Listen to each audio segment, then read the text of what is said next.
Pradel, je suis avocat au barreau de Paris et je travaille assidûment depuis de nombreuses années maintenant pour la Fédération internationale des ligues des droits de l'homme, qui est donc une fédération de ligues, et en Tunisie c'est singulièrement la Ligue tunisienne des droits de l'homme et l'Association tunisienne des femmes démocrates, qui sont des composantes essentielles de la FIDH. Alors, moi je suis avocat, mon métier c'est le procès et tout ce qu'il y a autour du procès.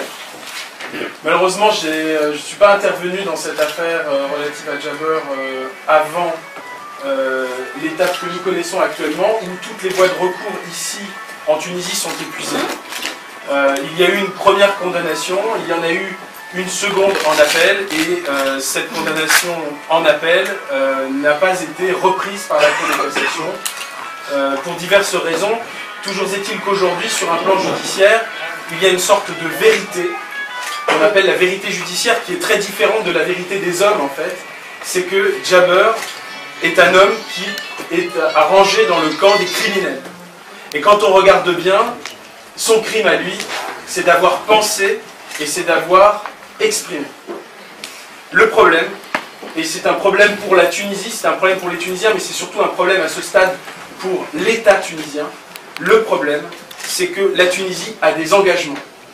Alors ce sont des engagements qui, vous savez, on dit de certaines promesses qu'elles n'engagent que celles qui les croient. Il se trouve que les Tunisiens croient à certaines promesses.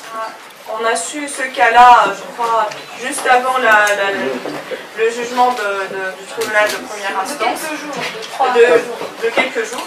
Donc ça s'est passé vraiment à la va-vite, dans un petit bled, où vraiment il y avait une montée de courant islamiste, je dirais.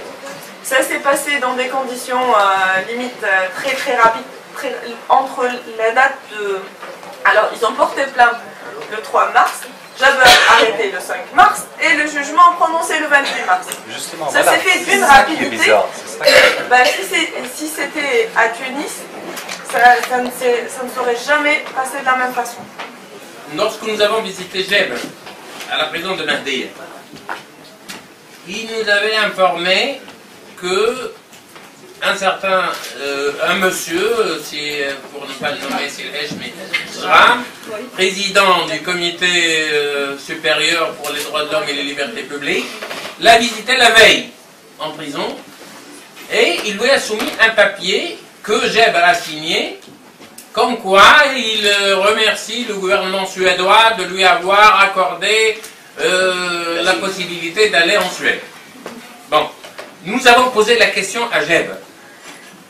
Est-ce que, effectivement, tu veux aller en Suède? Il a dit, oui, je veux aller en Suède, parce que la Suède, c'est un pays laïque. Nous avons insisté auprès de Jaber comme quoi, la première chose qui doit se passer, c'est qu'il soit libéré. Et puis, par la suite, il décide de s'en sortir. Et que l'État doit lui assurer la sécurité totale. Il a dit, moi, je ne voudrais plus rester dans ce pays. Partir. Lorsqu'on nous a dit, est-ce que on t'a chanté, on t'a dit, on ne te libère qu'à la condition que tu acceptes d'aller en Suède, il a dit non. Ça ne s'est pas passé comme ça. Depuis, j'ai moi-même ramené le passeport de Jaber, l'ancien passeport, et maintenant Jaber un nouveau passeport. Et des sources généralement fiables, comme on dit, m'ont assuré que la grâce a été signée et qu'on est en train de finaliser les questions de sécurité pour le départ de Jaber. صحيح ترحيل السويد خدمة الحبس بالنسبة لنا احنا صراحة